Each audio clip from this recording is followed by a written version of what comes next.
Hi folks, I'm attorney George McCranie. Today didn't have court, so my wife sent me on an errand, and I was in the store, and a fella came up to me and started talking with me and said, "I recognize you." And he started asking me a question, said he had watched a video of mine recently, and he had some questions about it, and he started talking about a slip and fall case. And he talked about the video, and I realized the video he was talking about was actually a negligent security video that I'd made. Now here's the thing, I was able to help him with his questions, but I realized that I might need to clarify a little bit about negligent security.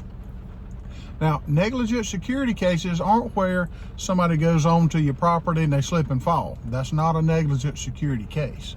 What a negligent security case is, and let me give you an example. You have an apartment complex, and the apartment complex advertises itself as being a gated apartment complex.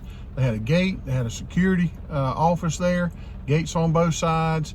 They advertised that they had video surveillance of the parking lot, and they had a secure parking area for their tenants there that rented apartments.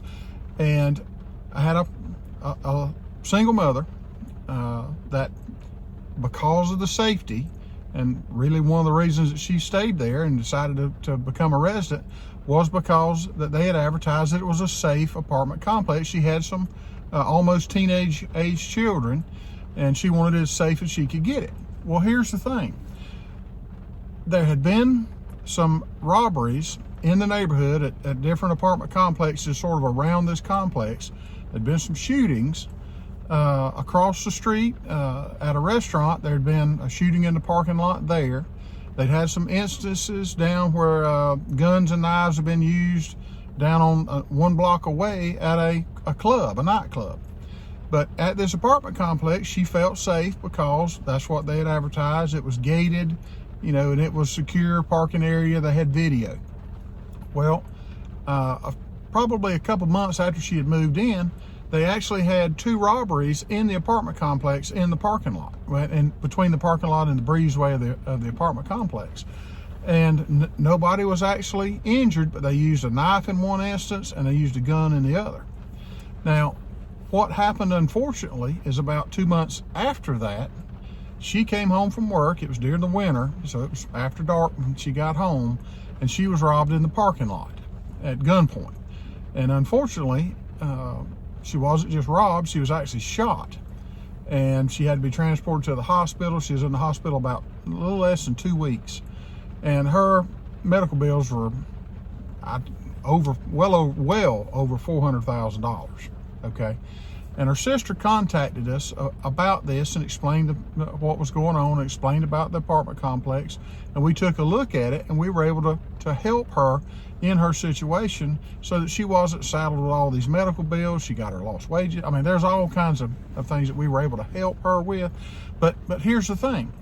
When you look at a negligent security case, this is an example. It doesn't have to be an apartment complex. It can be a hospital. It can be a shopping mall. It can be a parking deck. It can be a restaurant. It can be all different types of commercial businesses. But what happened in this situation was they advertised it as being a gated and secure apartment complex. Well, there was no security at that office when you went in. The gates were just always up. So there was no gates in their gated apartment complex because the gates were always up. And they said, well, the gates had torn up and one of the guys had quit, so they didn't have security. So they just raised the gates so anybody could come in and out of there. They said they had video cameras in the parking lot. Well, come to find out, they did have video cameras, but the video cameras had only worked for about a month once they put them in, and then they never had them repaired. So they're advertising themselves as being a secure apartment complex with secure parking, gated, entry, this kind of thing, and none of it was there. So in that type of situation, that is a negligent security type situation. And there had been robberies in the parking lot, between the parking lot, one in the parking lot, one between the parking lot and the breezeway, and there'd been robberies all around. So they knew that there was an issue.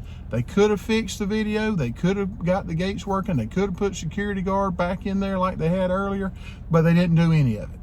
And because they failed to protect the resident there at the apartment complex, there's liability. So that is what a negligent security case is. It's not a slip and fall. It's where a person is on commercial property and they are injured, and it's an injury that was reasonably foreseeable by the commercial property owner. Okay, I hope that gives you a better idea of what a negligent security case is. Okay, if y'all have any questions, I'm Attorney George McCranie. If you have any questions, you can reach us at 833-927-6227. We have offices in Douglas and Valdosta, Georgia. We'll be more than happy to help you and explain and help you get answers. If you've got questions about a negligent security case, we'll help you get the answers. All right, thank y'all. I hope this helps.